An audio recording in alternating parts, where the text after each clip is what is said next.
its second professional development seminar this semester, this year. Today we have Dr. TJ Kopcha, Dr. Al Cohen, and Dr. Rick West, who will be talking to us about the hiring process and the job search and what's involved and all of that mysteriousness that we keep hearing about. One day we're going to graduate, maybe. So they will have some words of wisdom. Dr. Cohen is the current chair, or is the chair of the current REM search committee. So he's got some good information for us on how the administrative side works.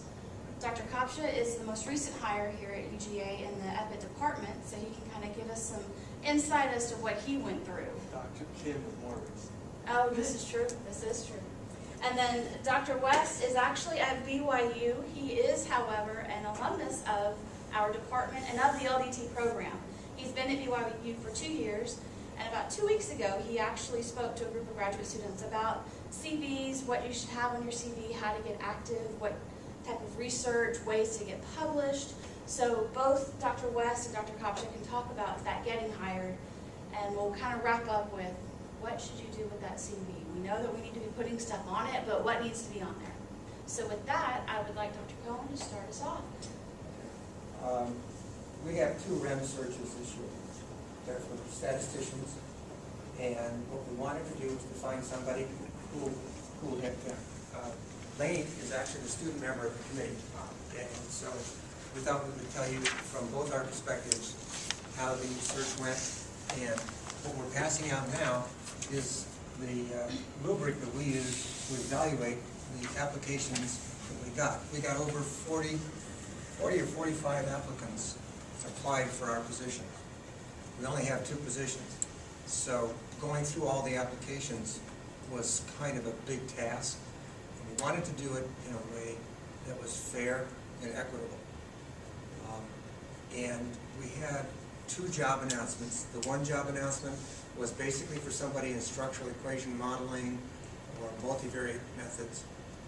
Is that, did I get this right? Okay. And the other one was for longitudinal data analysis. All right, so we basically had somebody who was looking at cross-sectional data and somebody looking at longitudinal data. What we didn't look for was somebody who was studying psychometric theory. And one of the things that you'll notice on the form that you've got there, the very first thing that we check off is well matched or not matched to the REMS search. Fit is huge. It's just really a huge, huge issue. We turned down one candidate who was exceptional in a completely separate area. Exceptional.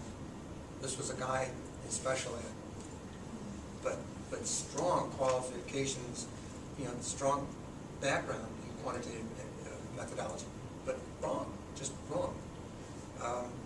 We actually had a couple of other people who were very, very strong, but in psychometric theory. The only thing that really differentiates somebody in psychometric theory from somebody who teaches in longitudinal modeling or experimental design and multivariate is what they study for their research and what they want to teach. Everybody's a statistician.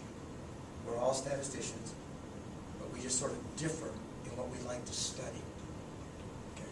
Students who study with me, like IG, like Laney, study psychometric theory. But everybody has a strong background in statistics. So if somebody applies for this position, we then look and we say, what do they do research in? If you go down to where it says research potential, okay, one of the things we looked at was, do they have any publications, either journal papers or conference presentations or book chapters? I'm not really as excited about book chapters as some other people, but do they have those things in methodology? We were looking for statistics kinds of people, and if they had, we had a couple of people that had some really strong publications in psychometric theory. Wrong. Just really not what we have. We have more than enough people doing research there. We need to broaden ourselves out. Okay. So when I talk about fit was really, really critical. That's exactly, do you match exactly what we're looking for?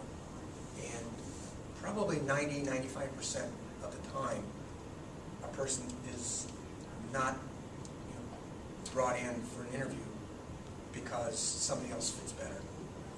Okay? That's about 95% of the time. The other 5% of the time won't happen with any of you, but it's being unqualified. So we did ask the quality of the institution from which the degree was earned. UGA is a good place. Okay. There are some places that are not good places. And since we're being recorded, we can talk about this later. Being recorded? The other thing that we looked for was teaching experience, because remember, we're looking for statisticians who do research in an area, and can they teach, and have they taught, and do they want to teach? You really have to want to teach the area that you're applying to. And so we asked if they had taught a REMS type course, or if they had experience as a TA, or if they just had teaching experience, if they had no REMS experience, but teaching experience. That's pretty important. When you do the job interview, one of the things that you'll be asked to do in a faculty interview is to give a presentation, at least one on your area of research, and then possibly one on a course, some sort of one lecture in a course that you might want to teach. And that's to see how well you can communicate with the people in the audience. Because in your field, whatever the field is, there's maybe 2 other people in the audience who know what you're talking about. And everybody else is trying to play catch up and trying to understand. It's the same whether you're in school psychology, whether you're in instructional design, whether you're in statistics, it doesn't really matter. Everybody is an expert in what they do their dissertation in, but you can't talk to people like that. You have to talk to your colleagues. And so what we want to do when we bring somebody in for an interview, and we're going to be bringing in 6 people for that REMS search, one of the things we want to do is to see if they can talk to us. I mean, I'm sure I better know what they're talking about, right? But everybody else better know too. And it doesn't mean that you talk down to people. It means that you talk at them using words that they can use. So you can talk about very complicated, multivariate kinds of statistics in a way that people can understand. That's what we really want to see. So we're looking at teaching experience. Are those meetings open for everyone? Those are open for everyone, right? You have to come. I know I'll come. But if they just wanted to come watch someone give a job talk. Absolutely, absolutely. Yeah, we expect the students to come. If the students don't come, it's kind of a failure. Okay, because these are going to be the faculty. And one of the things we're going to do is ask people to tell us about it later. Nice, but we have to come up with a form For students? for evaluating the speakers. But we really want people to take a look and see if this person, I mean, we have already gone through, we've asked each person to send in 3 journal papers. And most of the people sent in letters of recommendation as well. There was a couple that didn't. We asked not to send in letters of recommendation.